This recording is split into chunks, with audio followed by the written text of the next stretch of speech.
కాంగ్రెస్ మాజీ ఎమ్మెల్యే కాసు మహేష్ రెడ్డి టీడీపీపై మండిపడ్డారు. ప్రతిపక్షాల మీద కేసులు నమోదు చేయడం సరికాదని 10 లక్షల మందికి నోటీసులు ఇచ్చినా కేసులకు భయపడమన్నారు. పథకాల పేర్లు మార్చారు కానీ అమలు చేయడం లేదని ఆగ్రహాన్ని వ్యక్తం చేశారు. ప్రజలకు న్యాయం చేయకుండా ప్రతిపక్షాల గొంతు నొక్కితే తిరుగుబాటు విప్లవం అవుతుందన్నారు. టీడీపీ ఒక కేసు పెడితే మేము అధికారంలోకి వస్తే 3 కేసులు పెడతామని టీడీపీకి హెచ్చరించారు. మాట నిలబెట్టుకోండి. మీరు ఇస్తానన్న 1500 రూపాయలు నెలకి 18,000 సంవత్సరానికి ఆడవాళ్ళకి ఇవ్వండి, ఎవరు కాదన్నాం. లేదు ఉద్యోగం ఇవ్వండి, లేదు ఉద్యోగం ఇచ్చే వరకు నెలకి 3,000 నిరుద్యోగ భృతి ఇవ్వండి, కాదనట్లేదే.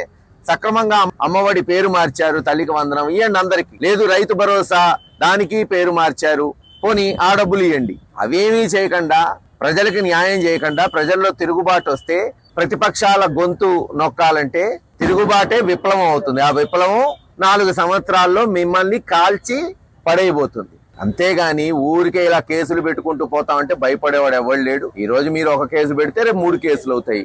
అంతకు మించి జరిగేది ఏం లేదని తెలియజేస్తారు.